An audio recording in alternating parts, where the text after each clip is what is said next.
আমার দামি বাড়ি নাই, দামি গাড়ি নাই, দামি বিছানা নাই, ওই দামি বিছানার থেকে টেনে টেনে নামাইয়া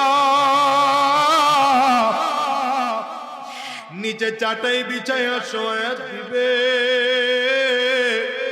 আরে তোমাকে আমাকে একদম পুরাতন চাদর দিয়ে ঢেকে রাখবে।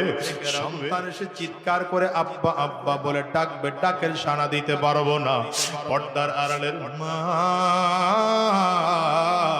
সন্তান এসে মা বলে ডাকবে, ডাকের সাড়া দিতে পারবো না।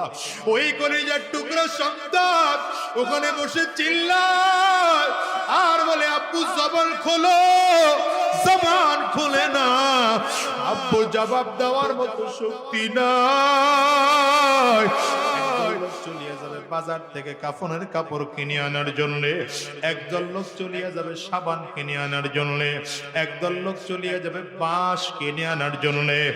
বাজার থেকে বাঁশ কাটিয়া আরে কাঁচা বাঁশগুলো দিয়া কবরের মধ্যে সুন্দর করে কবর খনন করিয়া তোমাকে আমাকে বাগানের কিনারা নিয়ে গোসল করায় 300 কাপড় দিয়ে প্যাকেট করবে। একটা মাথার মধ্যে বাঁধিবে, আর একটা কোমরে বানার, একটা পায়ের মধ্যে বাঁধিয়া জানাজাটা কমপ্লিট করাইয়া 3 জনে ধরাধরি করিয়া লাশ কবরের মধ্যে নিয়ে নামাবে।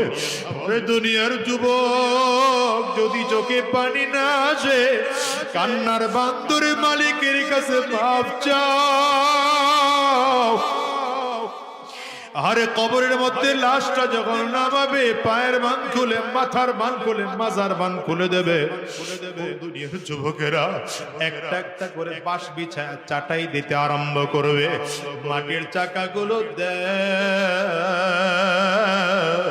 তোমার আমার কবরটা অন্ধকার হইয়া যায়। আল্লাহ আল্লাহ, সবাই ঘরে গিয়া বাতি জ্বালাবে।